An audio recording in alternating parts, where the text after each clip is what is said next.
In 1994, she ended up on welfare, actually skipping meals to make sure she had enough money for her 4-month-old baby. You were on welfare. I was, yeah. On the dole, as they say. Yeah. So you were in bad straits. Yeah, I was in worse straits than I've ever been before or since. But never will be in again, since a little boy named Harry Potter made Joanne Rowling the world's most successful author.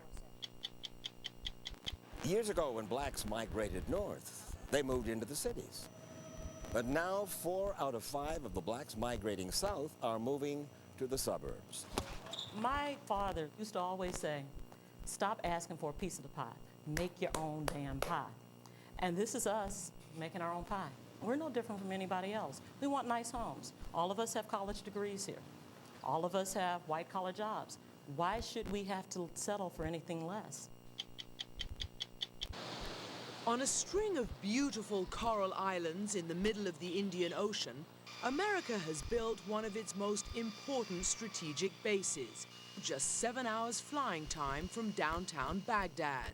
It is critical to American security not to have inhabitants around. It reduces the possibility of sabotage. They say they didn't force people off the island. If you stop feeding me, if you don't give me work, you bring in sheep and you tell me that this is the last trip, otherwise if I stay back, I will starve to death. What other force do you need to get me out? I'm Mike Wallace. I'm Morley Safer. I'm Ed Bradley. I'm Steve Croft. I'm Leslie Stahl. Those stories, Clinton and Dole and Andy Rooney tonight on 60 Minutes.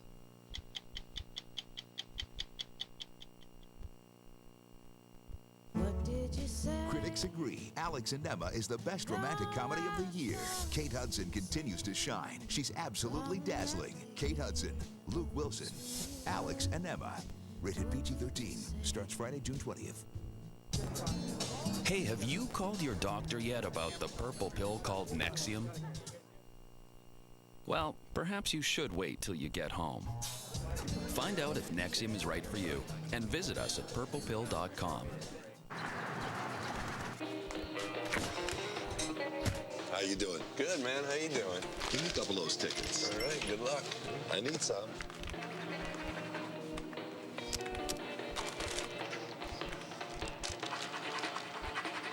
Let's train her up. See about this one. 4th one's tough, huh? It sure is. Thank you. How old do you have to be to run away from home? 8? 68? Somewhere in between? What would you take with you? And where would you go if you could go anywhere? We have a lot of places to explore out there. The kind of places that require a map and a friend. There are over 4 million miles of roads in Alamo country, and with values like this, they're easy to explore. Alamo, the official rental car of the American vacation. How many CEOs do you know who give out snacks and pick up trash? This one does, and his company is taking off. 60 Minutes 2, Wednesday at 9, 8 Central. Next Saturday, children and adults around the world will finally be able to buy the book they've been waiting 3 years for, Harry Potter and the Order of the Phoenix, all 896 pages of it. This 5th installment in the Harry Potter series will doubtless set all sorts of new publishing records. 8.5 million copies have been printed just for the U.S. market. We first introduced you to Joanne Rowling, Harry Potter's creator, almost 4 years ago, just as the 3rd book was about to come out. And at the time, she was just beginning to understand the phenomenon she had produced. 37-year-old Joanne Rowling, currently the world's most successful author, lives and writes in the shadow of Edinburgh Castle in Scotland. The basic plot is that Harry's not only a wizard, he's a famous wizard, which he doesn't find out till he's 11. He finds out why he's got this lightning-shaped scar on his forehead. He finds out that his parents were murdered and what he's supposed to do about it, and also to confront the person who murdered them. Harry Potter is an old-fashioned, good triumphs over evil story, but full of quirks and surprises. Boys on broomsticks, owls that deliver the mail. It's set in a British boarding school just for young wizards called Hogwarts. There are a million funny names like that.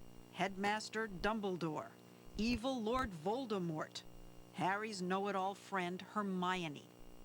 It's very apparent that Joanne Rowling was born to play with words. Well, I used to collect names of plants that sounded witchy, and then I found this.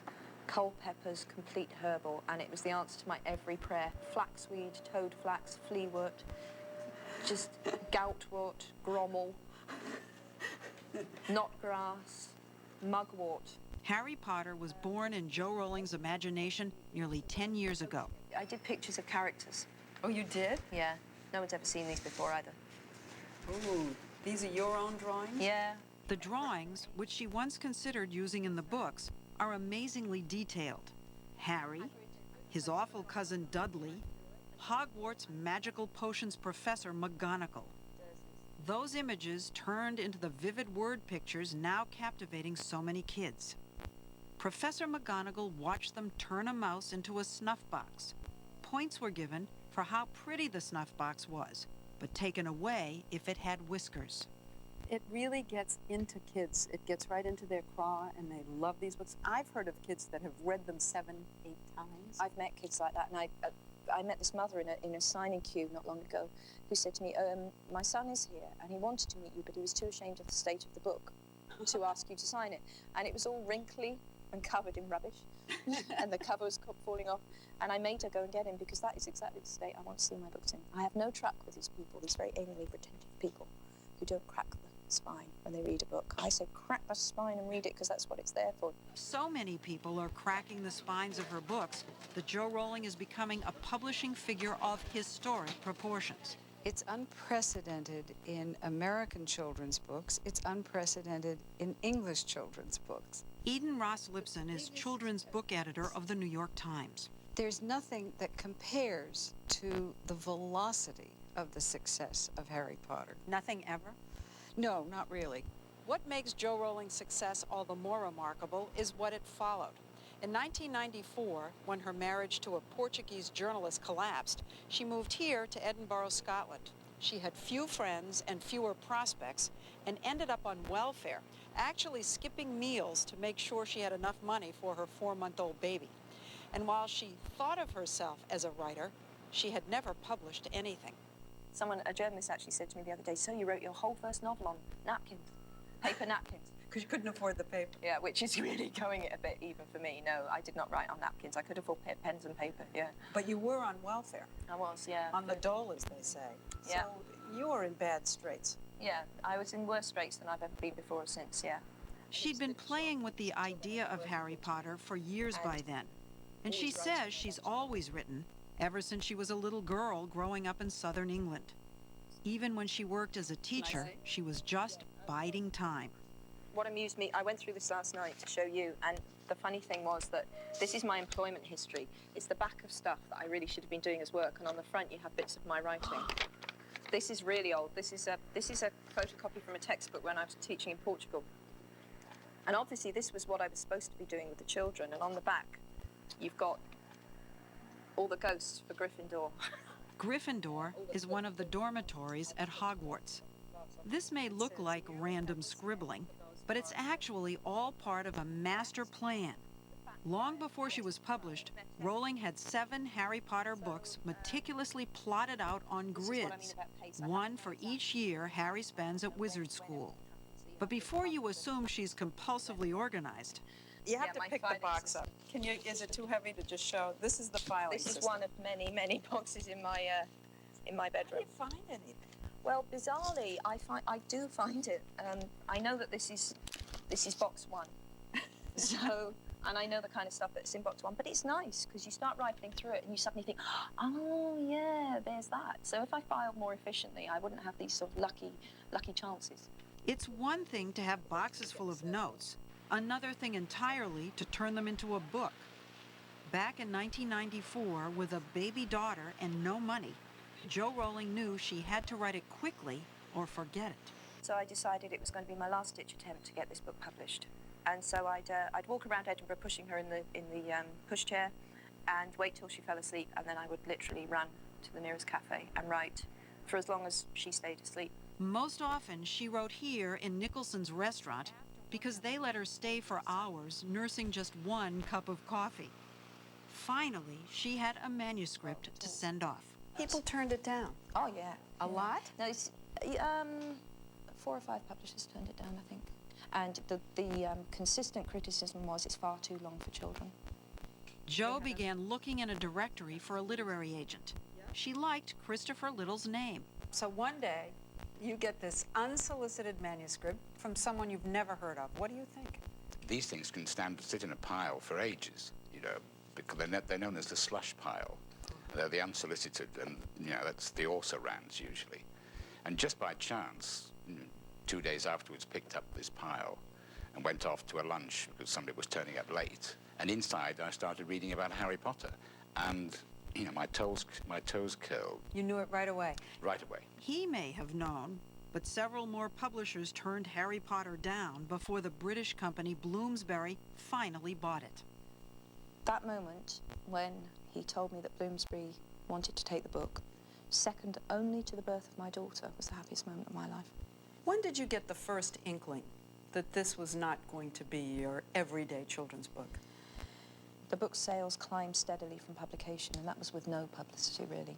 No publicity? No, nothing. Absolutely nothing. No one knew a thing about me, and the only explanation for this was word of mouth with children.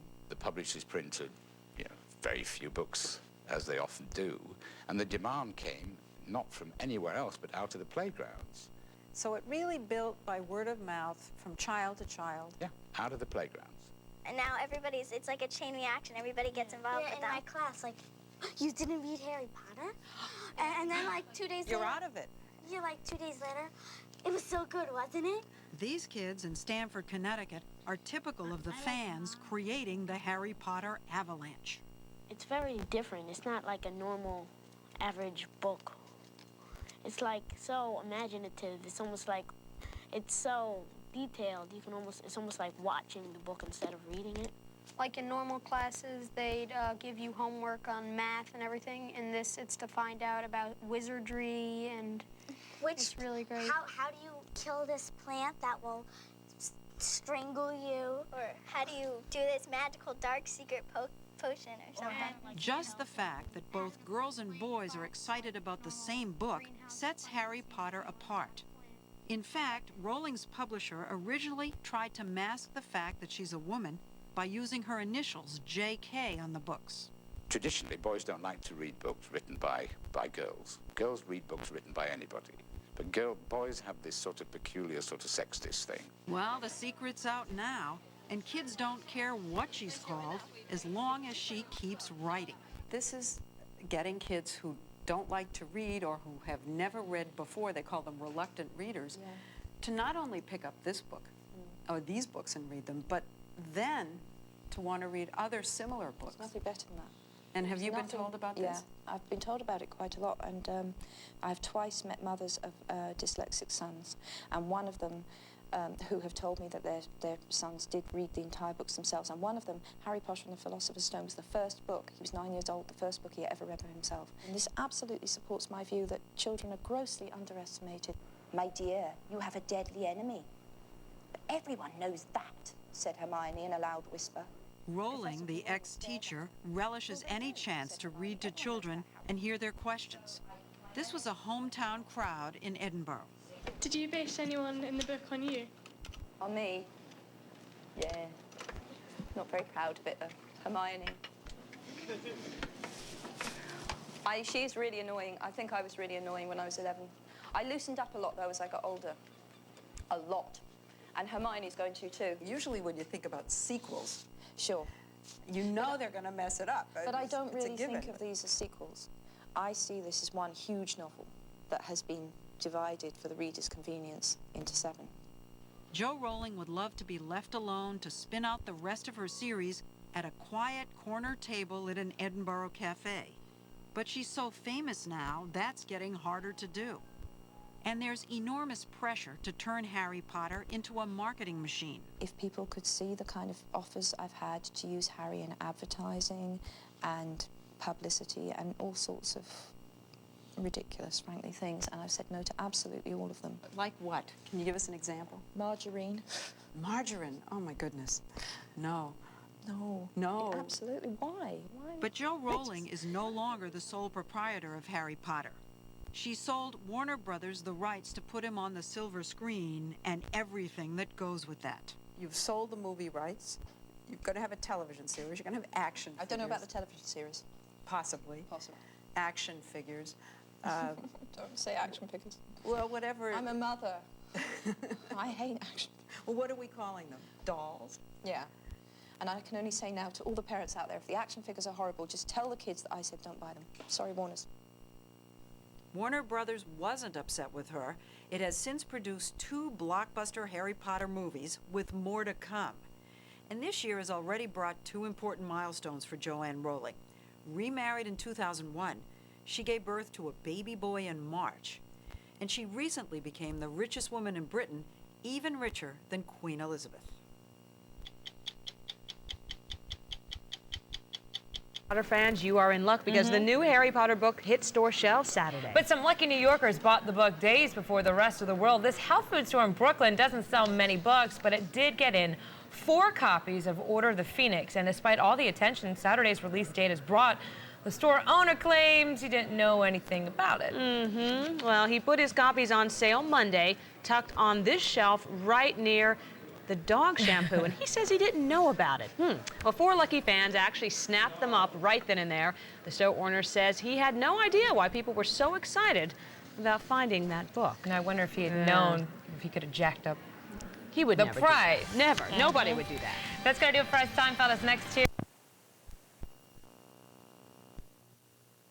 Wizards and Harry Potter are growing up fast, too fast for many critics' taste. You know, people do grow, despite the fact that Daniel Radcliffe will be 16 years old in the 4th Potter film.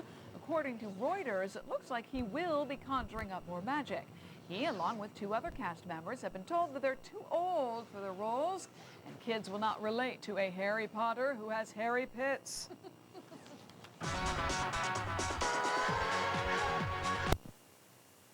Jansing new Harry Potter book, but already a lawsuit is brewing about an early release of the book. Author J.K. Rowling is suing the New York Daily News for printing excerpts and details of Harry Potter and the Order of the Phoenix. Rowling is reportedly seeking $100 million. The newspaper obtained a copy from the Brooklyn health food store. The store claims they unknowingly put the book on the shelves early. The Daily News offered to a glimpse of the book, but did not give away the ending. Up next, we'll... The author of the popular Harry Potter books is suing the New York Daily News for $100 million.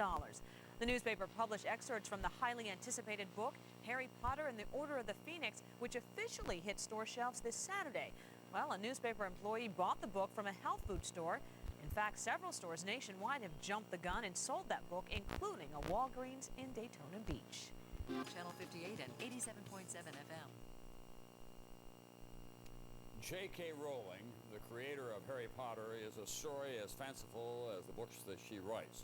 She was a single mother living on welfare when she wrote the first Harry Potter, and when her latest hits the stores this weekend, she will be far removed from those long-ago penurious days. She is already the richest woman in England, richer than the Queen, and as NBC's Mike Taibbi tells us tonight, the latest episode is expected to keep the good times rolling. After 3 long years of fan club meetings and guessing games, Harry Potter fans are barely a day away from deliverance. So excited, no words can put it. Really excited. I can't wait to read the 5th one. In an exclusive interview with the Today Show's Katie Couric, author J.K. Rowling gave a couple of hints about what happens in Order of the Phoenix, the latest in her series and the first since 2 earlier books hit the big screen. For one thing, the bespectacled young wizard is older now, entering puberty, and things with Hermione heat up. Yeah, no shagging, maybe some snogging. That's as far as I'm prepared to go. And in this darker and deeper episode, there's also a bloodbath that claims the life of a major character. It was awful to write. It was absolutely awful. And I mean, I was literally, well, I cried after doing it. tantalizing for the millions of Potter fans worldwide who've already made Phoenix the biggest pre-sold children's book in history. We're anticipating that we will sell over 1 million copies of the book just in the first week. And why? Partly because it isn't just children who are wild about Harry and happily in costume this week awaiting the witching hour. I'm going to get it at midnight and just read until I'm done and then sleep and read it again.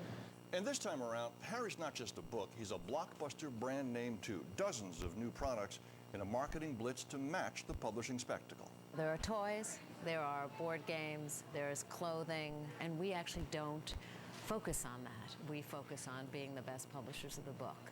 And the core of it all is still a book. The real magic, words on a page. But will the buyers of that book bring other books home? One industry analyst doubts it. I'm not so sure that this book is going to be enough to turn the tide for the overall industry. But it will delight J.K. Rowling's audience. 9 and up, she said years ago. Kids of all ages whose delight in an imagined world is a match for her own. It made me start reading. Before that, I never read a book. Mike Taibbi, NBC News, New York. You can see much more of Katie Couric's interview with J.K. Rowling tomorrow morning on Today and tomorrow night on Dateline at 9, 8 Central. That's nightly news for this. We'll all find out when the new book comes out. Dun, dun, dun. Dun, dun.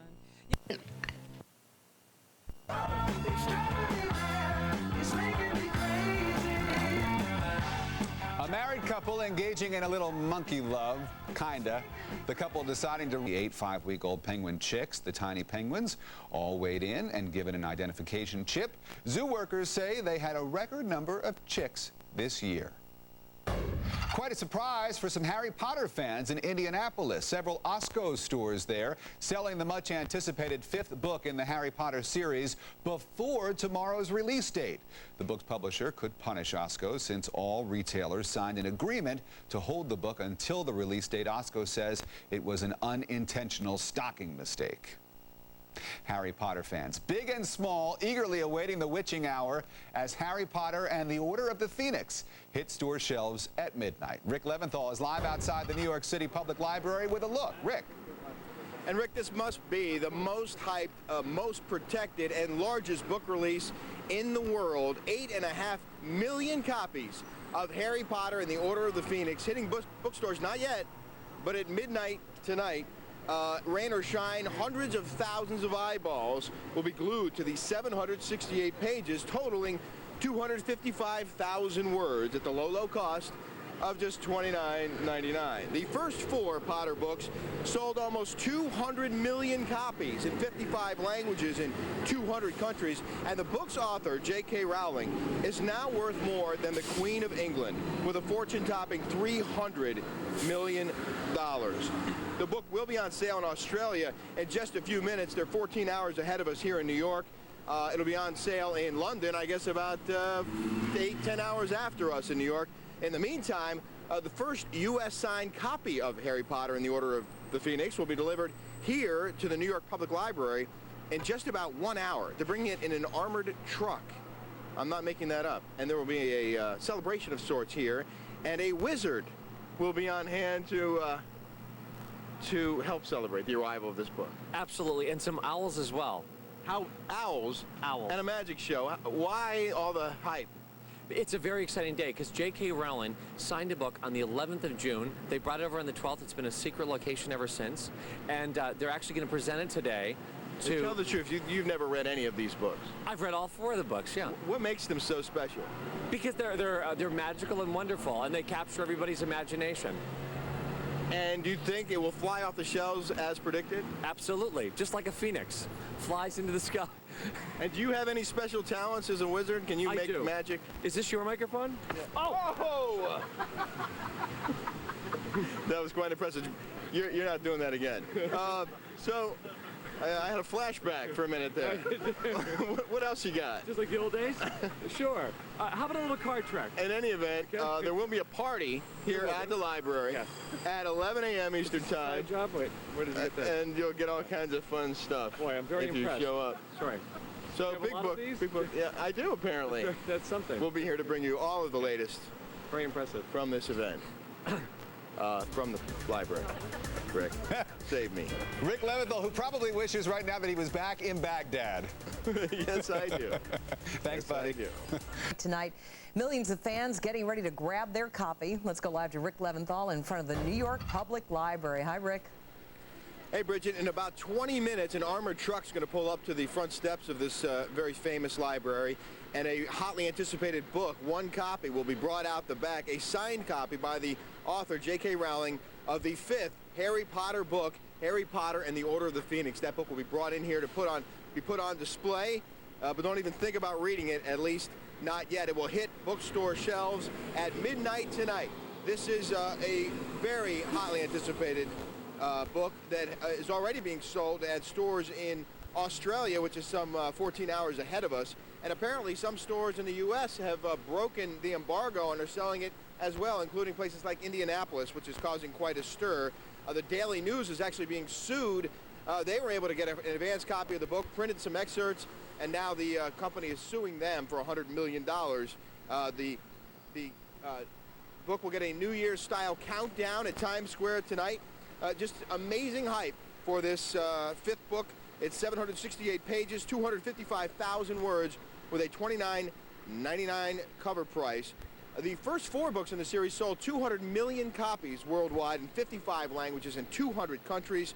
Rowling was expected to make at least $50 million off the sales of this book alone. She's already worth more than the Queen of England, some $300 million.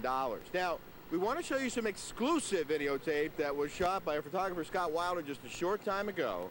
He actually was shooting some store windows where the Harry Potter book was on display, and then the store manager allowed him to go back inside where they opened up a shed.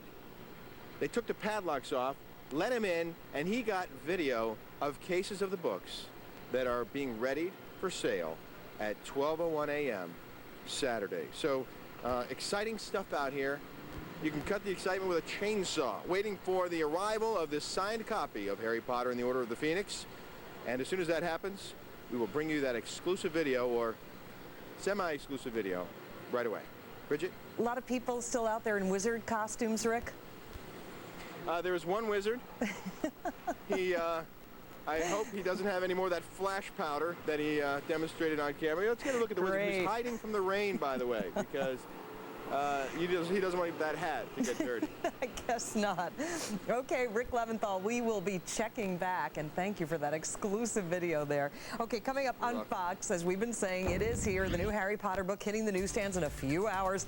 And coming up, we're going to be talking with one bookseller who is ready to reap in those big-time profits. Also ahead, a scary admission from an Al-Qaeda operative. We'll tell you what he's been telling the Fed. Harry Potter. Such an honor it is. Yeah, that's Harry, all right. And Harry Potter mania is reaching a fever pitch today. The long-awaited release of Harry Potter and the Order of the Phoenix going on sale at midnight. For people in the book business, this is a very busy, exciting time. With us to talk about it, Bill Carr, Amazon.com's Director of Merchandising for books, music, video, and DVDs, and everything Harry, Bill, right? I mean, you guys have what, like 1 million pre-orders for this book? Yeah, it's Harry Mania at Amazon.com. We've actually shattered all of our records. The 5th Harry Potter book, Harry Potter and the Order of the Phoenix, is now our biggest new product release in the history of the company. More than 1 million orders on our worldwide websites and more than 760,000 orders in our U.S. website. Bill, how does that compare with another popular books? I mean, I can't really, think of anything that's in Harry Potter's league, but how many pre-orders do you usually get for a hot book? Well, the previous record holder for the biggest new product release in the history of the company was actually the 4th Harry Potter book, Harry Potter and the Goblet of Fire.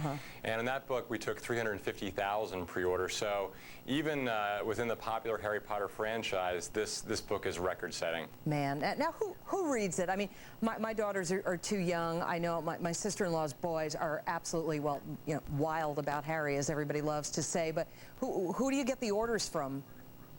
Well, we really find that Harry appeals to kids of all ages, really kids that are 12 and kids that are 42 as well.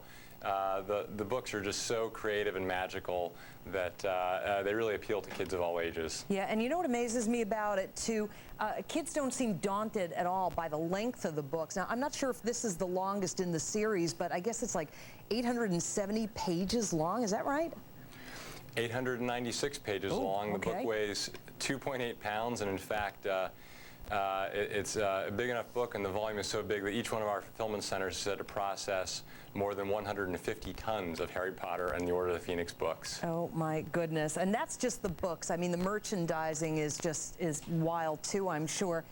Before I let you get away, you know, there have been lawsuits already filed over some pre-releases of the book.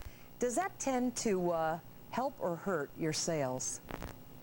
Well, we've been really focused on making sure that Harry Potter and the Order of the Phoenix is delivered to kids in a secure way. We actually have fairly extraordinary security measures in our fulfillment centers to ensure that just that happens. So there's actually, all the books are processed in a secure Harry zone, and we have security at each entrance and exit. But we're really just focused on making sure we delight hundreds of thousands of kids that we'll be delivering to tomorrow, Saturday, June 21st. All right. Well, I know they will be psyched. I know a couple who are waiting anxiously already. Bill Carr from Amazon.com. Thanks a lot. Thank you. A Fox News.